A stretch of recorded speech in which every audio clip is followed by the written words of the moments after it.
Sawa bwana, nipo na Kevo hapa kwa ajili ya kuweza kudiscuss. Anaitwa Jose. Jose.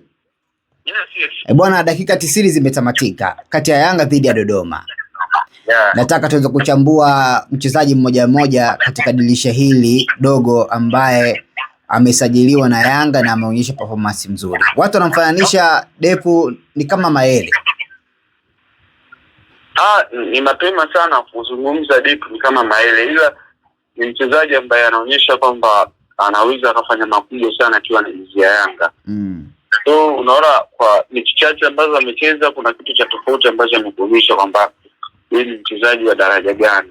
Kwa kutumia michezo miwili ya ligi ambayo amecheza amefunga zaidi ya goli moja na ameassist goli. Unaweza ukaona kwa kiasi kikubwa sana na amefunga kwenye michezo yote miwili. Ni mchezaji wa aina gani ya quality player ambaye ameingia kwenye ligi yetu. Ndio tuna uhaba sana wa washambuliaji hasa kwenye ligi yetu. Hatuna washambuliaji wale ambao wamekuwa na kiwango cha moja kwa moja. Ukimwondoa Fiston Kalala Mayele toka ameondoka kuelekea Pyramid, sio Simba, sio Yanga, sio Azam, sio Singida, sio nani. Yaani kuwa na mshambuliaji ambaye amekuwa na kiwango cha moja kwa moja ilikuwa ni changamoto. Tumekuwa na wachezaji ambao wanakuja anafanya vizuri michezo kadhaa. Baada ya hapo anapotea, na kama Jonathan Soa ya Singida na baadhi pia hata washambuliaji ambao wamesajiliwa hapo kabla. So nafikiri ameanza vizuri. Sasa shida ambayo tutakuwa nayo ni kuendelea, yani ambao watu wengi watakuwa nayo ni kuendelea kupata ule mwendelezo wake, kwamba kitu ambacho amekionyesha kwenye michezo hii miwili kwa assist na kufunga magoli ni kitu ambacho kitakuwa kina mwendelezo kutoka kwake, au labda ni ile hali ya kuingia kwenye timu mpya na kutaka kumthibitishia mwalimu kwamba yeye ni mchezaji ambaye anastahili kuanza kwenye kikosi chake cha kwanza. Ndio imefanya awe hivyo. Kwa ni muda sasa, ni kumpa muda, lakini kwa viashiria ambavyo vinaonyesha kwamba huyu ni mchezaji ambaye anaweza akawa na performance ya moja kwa moja ambayo haitosimama, ambayo itakuwa na kitu kizuri sana kwa upande wa Yanga, kwa sababu na wenyewe wamejaribu kufanya maingizo kadhaa huku wakipambana kwa nguvu kubwa kuhakikisha kwamba wanaziba pengo la Fiston Kalala Mayele toka ameondoka. Wamekuja tuna Koni, wamekuja wachezaji wengine kadha, lakini hawakuweza kufikia ubora ule ambao tunasema Fiston alionyesha akiwa Tanzania. Alikuwepo pia hapa mtu kama yupo Yanga mtu kama Prince Dube na anakuwa kuwepo, lakini bado unaona kabisa mashabiki wa Yanga wamekuwa hawamwamini. Kwa hiyo naona ameanza vizuri kwa Yanga. Nafikiri sasa ni kumpa muda na watu wasiendelee kujaji sana, lakini kama nilivyozungumza viashiria vinaonyesha kwamba anaweza akawa ni moja kati ya mastrika bora ambao wamewahi kufika katika ligi ya Tanzania.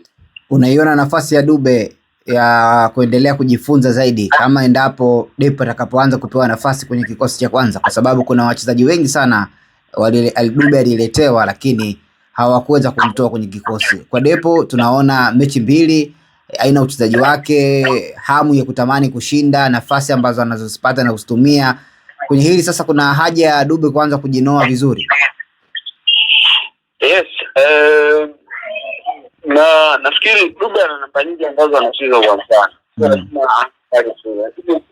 Mungu ambao wanakuja kwenye hizi namba nyingine ambazo anaweza kucheza na watu ambao tayari ni complete package, yani wachezaji ambao wamekamilika na kupa kila kitu katika hiyo nafasi ambayo wewe unaitaka. Sasa swala lake kubwa ambalo linabaki ni kuhakikisha kwamba anamwaminisha mwalimu Gonçalves kwamba anastahili kuanza kwenye kikosi cha kwanza.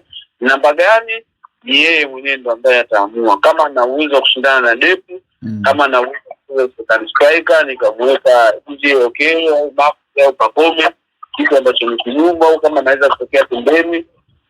Kama hizo maki hizo namba zote Dube alikuwa akizicheza. Sasa ni yeye mwenyewe kuamua sasa kwamba sasa hivi bwana, hata ile nafasi ambayo nilikuwa ninapata ya kuwasa mbele, kwa maana striker, kwa maana hakukuwa na striker ambaye labda alikuwa anamtoa wakati mgumu. Tunaona yupo Clement Mzize, lakini Mzize sio lazima aanze pale mbele, ana uwezo pia kutokea pembeni au akatoka striker akawa hatari. Sasa uwepo wa mtu kama Depu utampa yeye maswali magumu kwamba anatakiwa aende akakae chini ahakikishe kwamba anaongeza bidii ya kuhakikisha kwamba anamshawishi mwalimu Pedro Gonçalves ampe nafasi kwenye kikosi chake cha kwanza.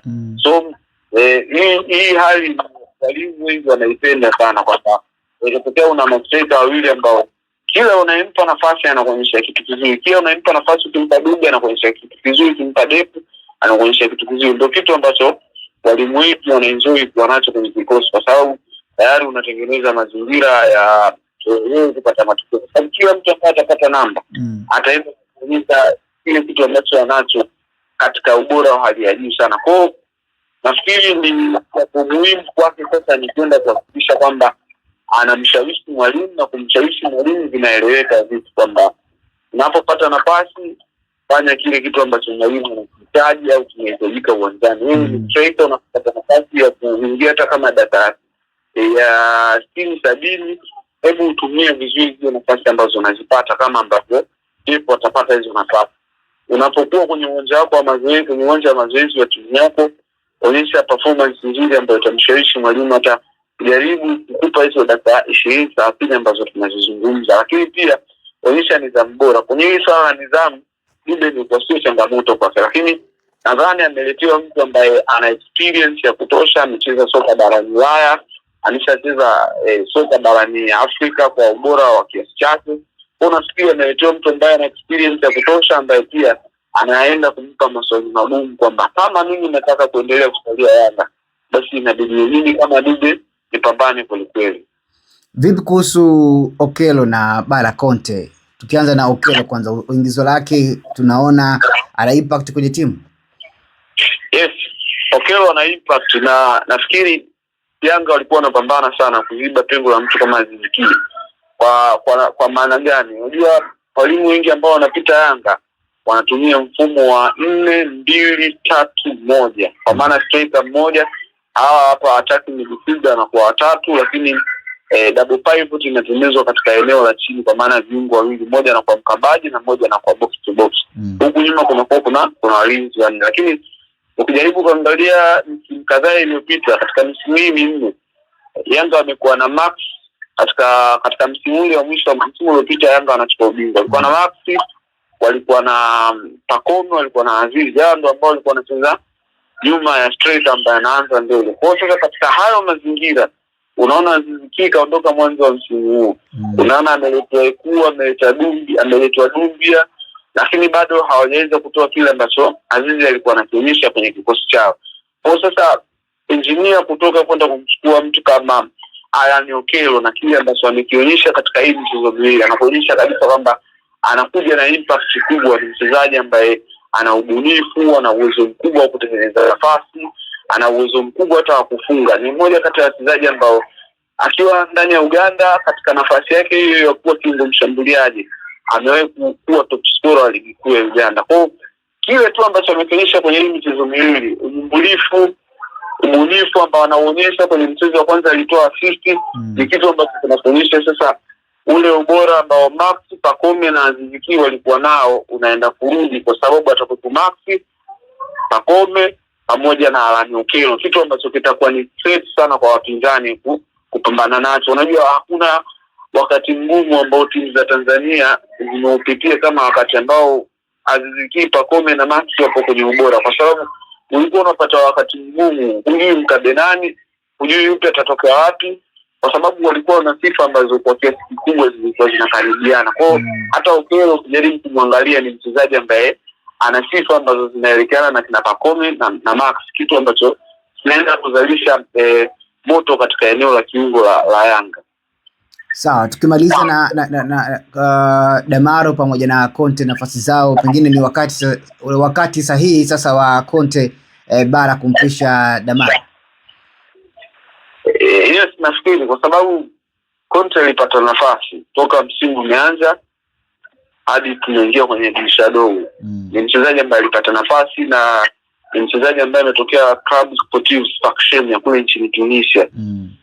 Watu walimuona kwenye michuano ya shirikisho, hasa wakati anacheza na Simba, kwa sababu Sfaxien walikuwa kundi moja na Simba, kitu ambacho iliwapa watu urahisi wa kwenda kuchagua kwamba huyu mchezaji anaweza kaja kufanya vizuri kwenye ligi yetu, kwa sababu unaona kiwango ambacho anakionyesha kwenye michezo ya shirikisho. Lakini wachezaji wakiwa na hama kutoka timu A kwenda timu B au kutoka ligi A kwenda ligi B, huo kuna mazingira tofauti ambayo wanaweza kukutana nayo, yanaweza akawafanya wakaonyesha kiwango cha chini sana. Sasa haya mazingira inawezekana kwa namna moja au nyingine yamemkuta Bara Conte, na haya mazingira huwa yanakuwa yana vitu tofauti. Unakutana labda aina ya mpira ambao unachezwa katika ligi husika au aina ya mpira ambao unachezwa kwenye timu husika, unakupa wakati mgumu wa kuzoea. Sasa wakati ule unapata wakati mgumu, hasa kwa hizi timu zetu za Kiafrika. Wao hawawezi kuvumilia. Wao wanachotaka ni wanachukua mchezaji, wanaamini kwamba huyu anakuja kwenye kikosi, anakuja kuonyesha ubora wa hali ya juu. So wanachoamini wao ukishindwa ni kwamba watakuondoa, wataenda watasajili mtu mwingine, kama ambavyo Yanga amemleta mtu kama Damaro Kamara. Sasa Bara Conte naye ana wakati mgumu wa kujiuliza, kama ambacho nimezungumza kwa pili, kwamba nafasi yangu ameleta mtu ambaye anaonekana na perform, anatoa performance nzuri, lakini siwezi nikacheza double pivot naye, kwa sababu tayari timu na Mudathiri haya, tayari timu na Duke Abuya, ambao hawa kwa kuvyote wakiwa wazima, mmoja ataanza, mmoja atakaa benchi, na mimi nitaenda kuwa watatu. Hapana, kwa inabidi nirudi nije nipambanie namba hapa kwa Damaro Kamara, na hiyo namba haikuja bahati mbaya, kwa sababu Damaro ni mchezaji ambaye ana experience kubwa na ligi yetu, anawafahamu wapinzani ambao wanakutana nao kwenye ligi yetu. Kwa ni mchezaji ambaye wewe kama Bara Conte una kazi kubwa sana ya kuhakikisha kwamba unapambana kuchukua ile nafasi ambayo Damaro ataenda kuichukua, sababu uhalisia ulivyo ni kwamba Damaro anaenda moja kwa moja kuanza kwenye kikosi cha Yanga, kwa sababu quality ambayo Bara Conte ameionyesha katika michezo ya karibuni tofauti na quality ambayo Damaro Kamara ameionyesha hata kwa hii michezo mingi mitatu. Unaona kabisa katika eneo la katikati la Yanga limetulia, kuna utulivu mkubwa, wametengeneza balance katika safu ya ulinzi na safu ya ushambuliaji. Timu ikiwa inashambuliwa, unaona kuna namna ambavyo wanarudi, wanakuja wanakaba. Wewe jaribu kurejea tu mchezo ambao wamecheza dhidi ya National Ahli mwanzoni mwa juma hili. Unaweza kuona tu utulivu ambao ulipatikana katikati, hasa Yanga wakiwa wanakaba. Haukuja kwa bahati mbaya, ni kwa sababu pia walipata kiungo ambaye ana kila kitu katika lile eneo, anakaba, anapiga pasi vizuri, ana uwezo wa kuingia uzunguni, ana uwezo wa kufanya vitu mbalimbali uwanjani, hasa katika wakati wa kukaba anaweza kakaba bila kupata kadi ya njano. Kwa unaweza kaona ni kitu ambacho inaenda kutengeneza faida kwa klabu, na kama nilivyozungumza hapo awali kwamba hawawezi wakakubali kuendelea kuwa na mchezaji ambaye haleti impact kwenye kikosi chao.